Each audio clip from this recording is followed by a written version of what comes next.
Assalamualaikum warahmatullahi wabarakatuh. Waalaikumsalam warahmatullahi wabarakatuh. Baiklah, kami akan mempresentasikan laporan tugas akhir dengan mata kuliah biopsikologi, yaitu menganalisis dari film Still Alice. Saya Puja Putri Adesko sebagai moderator, dan juga ada rekan-rekan saya Fitri Triananda dan juga Amanda Setriana. Selanjutnya, saya akan mendeskripsikan tentang film Still Alice. Filmnya sudah jelas berjudul Still Alice.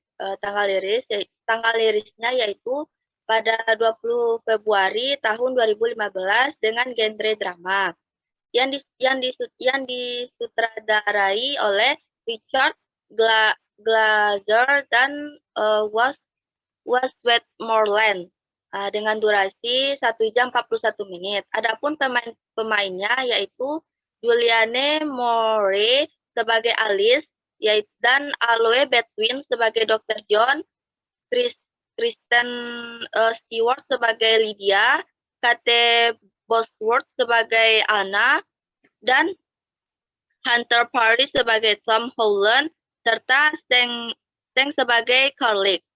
Selanjutnya, film ini diangkat dari sebuah novel berjudul sama yang diterbitkan pada tahun 2007 oleh penulis bernama Lisa Genova. Film ini menceritakan tentang seorang wanita bernama Alice yang merupakan seorang dosen bahasa yang baru saja merayakan ulang tahunnya yang ke-50 tahun. Semua bermula dari saat ia berpidato dalam penulisan buku terbarunya, di mana ia tiba-tiba melupakan kalimat yang ingin diucapkannya.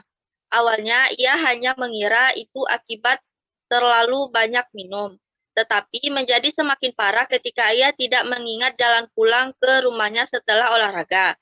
Selanjutnya ia merasa ada yang salah dengan dirinya. Alice pun memutuskan untuk pergi ke dokter ahli syaraf.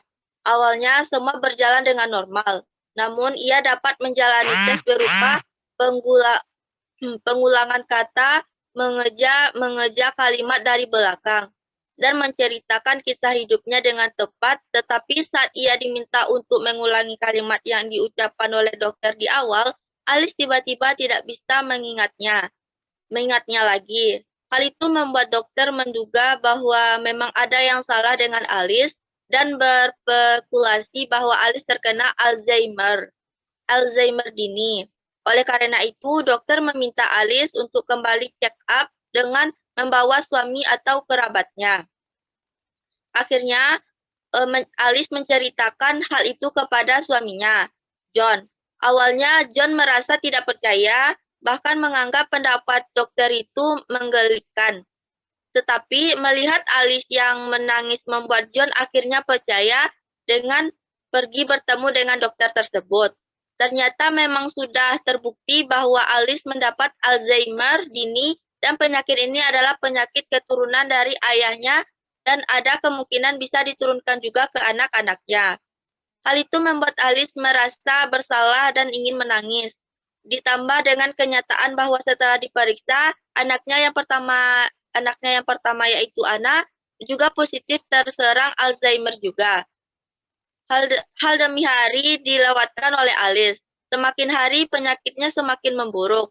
Dari yang awalnya hanya melupakan beberapa kalimat dan lupa tentang arah jalan, menjadi memburuk dengan ia lupa posisi kamar mandinya. Silabus perkuliahan yang akan dibawakan, kesulitan dalam mengajar, melupakan menu es krim favoritnya, lupa waktu, kesulitan dalam menulis naskah pidato, dan mengulang kalimat yang sama saat membaca. Bahkan ia kadang melihat anaknya yaitu Lydia seperti orang lain dan juga melupakan hari Anna melahirkan.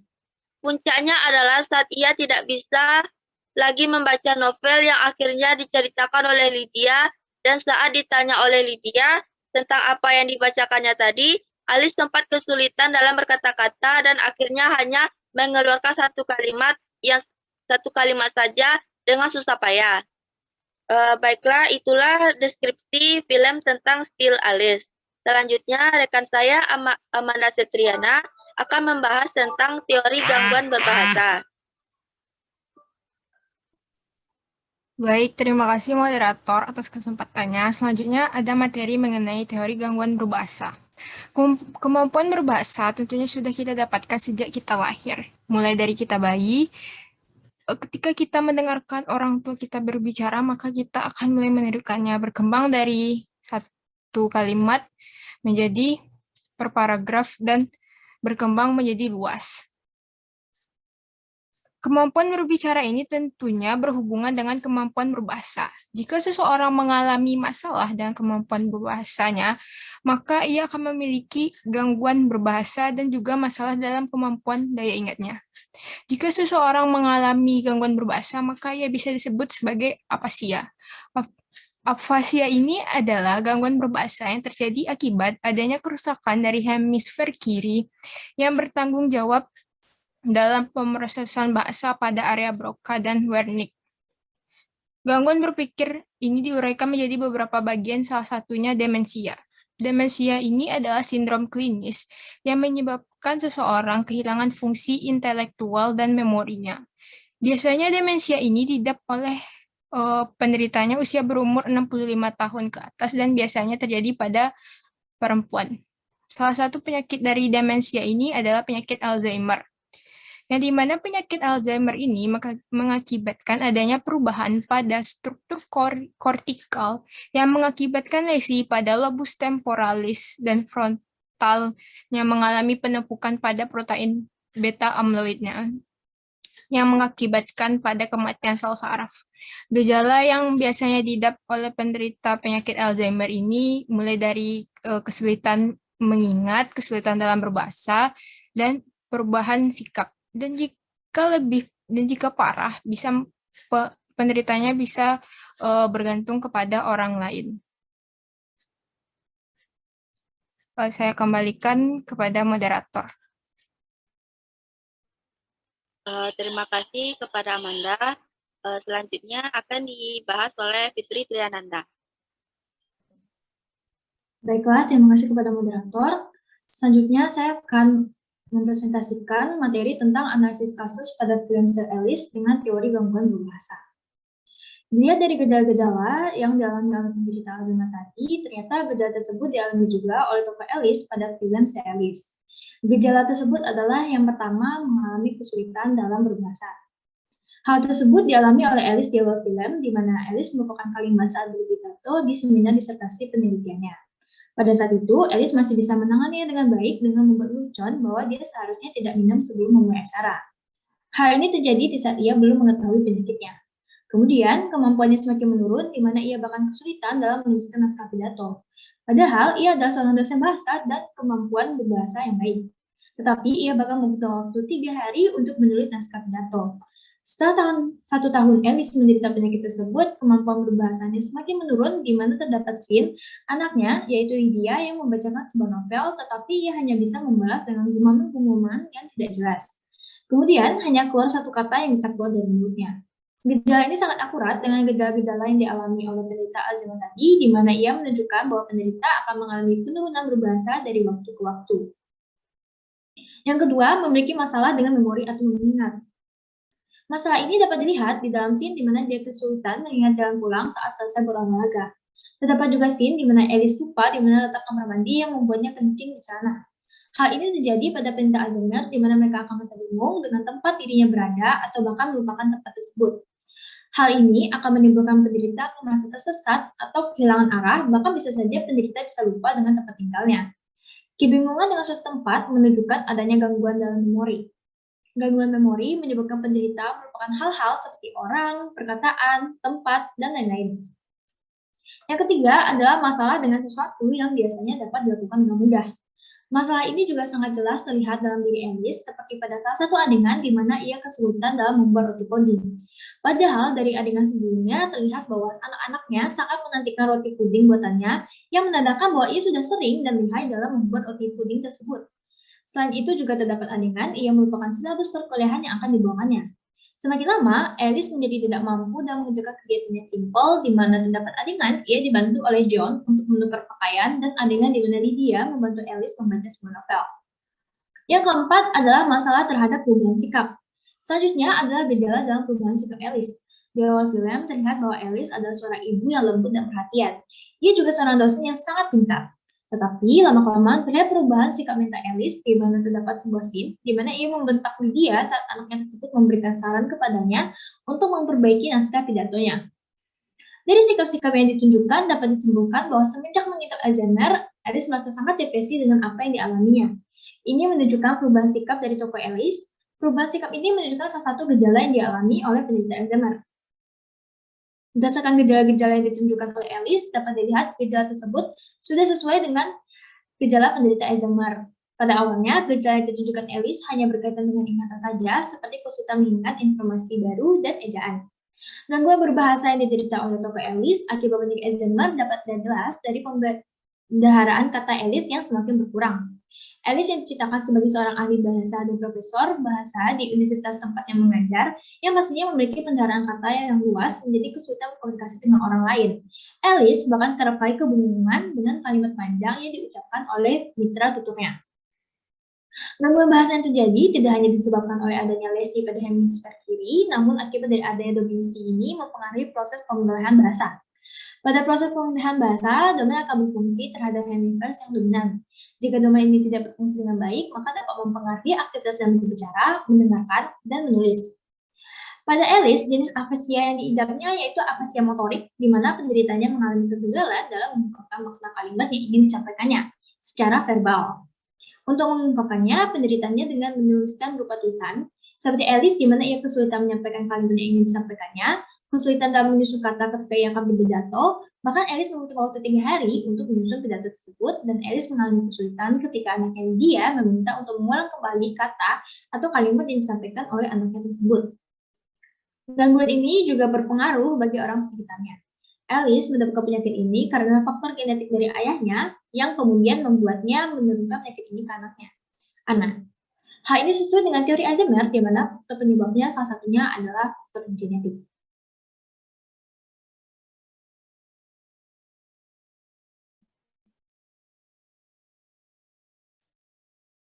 Baiklah, selanjutnya materi tentang cara mengatasi Alzheimer akan disampaikan oleh rekan saya, yaitu Amanda.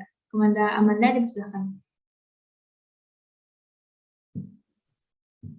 Baik, selanjutnya saya akan menyampaikan materi tentang cara mengatasi penyakit Alzheimer. Penyakit Alzheimer ini tidak mudah untuk disembuhkan dan sampai sekarang mungkin untuk obatnya atau penyembuhannya masih belum diketahui. Namun ada beberapa cara yang bisa kita lakukan untuk menyembuhkan atau menanggulangi gejala dari penyakit Alzheimer ini. Yang pertama bisa mulai dari obat-obatan atau psikoterapi. Selain itu, cara lainnya itu bisa juga dengan membuat pengingat seperti membuat di buku, membuat video, atau memberi label pada satu benda dan lain sebagainya.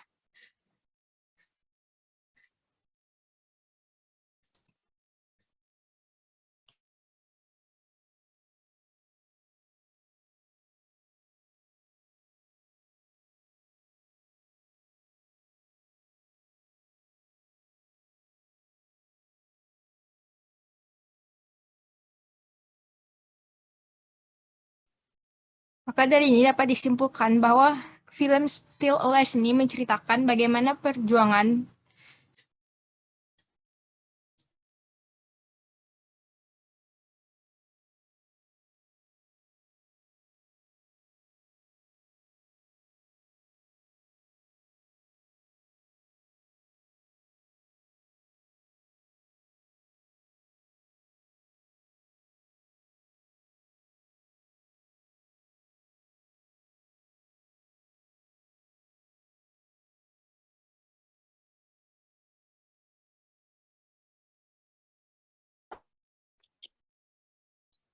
Baiklah, kesimpulannya dari film Still Alice ini,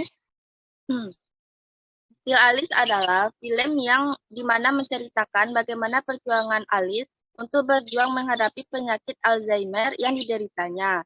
Bantuan dari anak, suami, membuat Alice mampu berjuang melawan penyakit tersebut, walaupun hari selanjutnya gejala yang ditunjukkan semakin parah.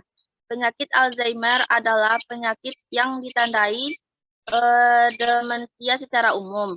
Awal mula gejalanya ditunjukkan seperti penurunan daya ingat, penurunan kemampuan dalam menggali sesuatu.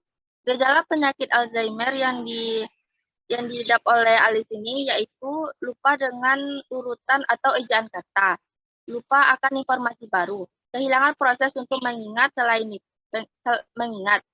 itu, Alice menjadi kehilangan pekerjaannya. Sikapnya mulai berubah serta suasana hati dan ia kesulitan memahami kata yang panjang dan sulit. Selanjutnya, biasanya penyakit Alzheimer ini diidap oleh mereka yang berusia 65 tahun ke atas. Pada film Still Alice diceritakan bahwa ia mengidap penyakit ini pada usia 50 tahun, di mana terbilang masih muda untuk mengidap penyakit tersebut. Selain itu, penyakit Alzheimer diturunkan secara genetik di mana anak pertamanya bernama Anna juga mengidap penyakit tersebut. Dapat dilihat di film ini bahwa penderita Alzheimer kemampuan mengingat dan bahasanya akan terus menurun saling berjalannya waktu. Tidak ada metode yang bisa untuk menghilangkan penyakit ini, tetapi bisa dihambat penyebarannya dengan obat-obatan dan juga psikoterapi. Itulah kesimpulannya.